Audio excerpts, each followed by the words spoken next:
Et nous commençons donc une semaine spéciale sur RCF avec le Radio Don pour vous inviter donc, chers auditeurs, à nous soutenir en devenant aussi donateurs pour ceux qui ne le sont pas encore. Et dans ce journal de 8 heures chaque jour, notre correspondant chroniqueur va ainsi partager une réflexion plus large inspirée par cette semaine du Radio Don. Et aujourd'hui avec Marianne Jean-Didier. Bonjour Marianne. Bonjour Erika. Alors vous avez voulu insister sur le don du sang, urgence silencieuse.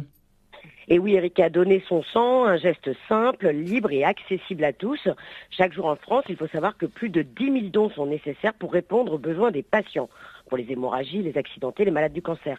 Ce n'est pas un acte réservé à certains initiés, c'est un geste de solidarité gratuit qui peut sauver des vies sans faire de bruit. Alors, il n'y a plus qu'à, en quelque sorte, Marianne ? Effectivement. Alors comment participer Il faut être majeur, peser plus de 50 kilos, avoir entre 18 et 70 ans révolus. Ça, c'est déjà un bon départ. Vous devez vous présenter à une collecte ou à une maison du don de l'établissement français du sang avec une pièce d'identité sans aucun matériel spécifique. Sur place, un questionnaire médical et un entretien avec un professionnel vérifient que vous pouvez bien donner en toute sécurité pour vous et pour le receveur. Le prélèvement lui-même dure environ 15 minutes pour un don de sang total et après il vous sera proposé un temps de récupération, une boisson et une collation. Bien sûr, certains critères temporaires ou permanents peuvent exclure ou différer votre don, comme par exemple une anémie, un retour de voyage ou certains traitements. Mais cela ne doit pas vous décourager. Informez-vous, revenez plus tard et surtout parlez-en autour de vous. Et donc chacun, s'il remplit ces différents critères que vous venez de donner, Marianne peut donc se lancer. Et oui, et donc pourquoi le faire maintenant ? Parce que chaque poche de sang compte, parce que chacun de nous peut être à un moment ou à un autre celui aussi qui reçoit. Le don du sang unit donneur et receveur dans une chaîne de vie invisible mais bien réelle.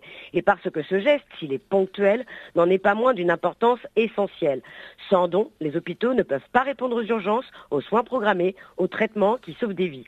Alors si vous en avez la possibilité, rendez-vous sur le site de l'établissement français du don, choisissez un créneau près de chez vous, prenez 30 minutes de votre temps et venez donner. Invitez un ami, un collègue, un voisin. Le don n'a pas besoin d'être spectaculaire, juste humain, juste là. Ensemble, faisons-le pour les autres, pour la communauté, pour la vie. Donner son sang, c'est dire oui à l'autre.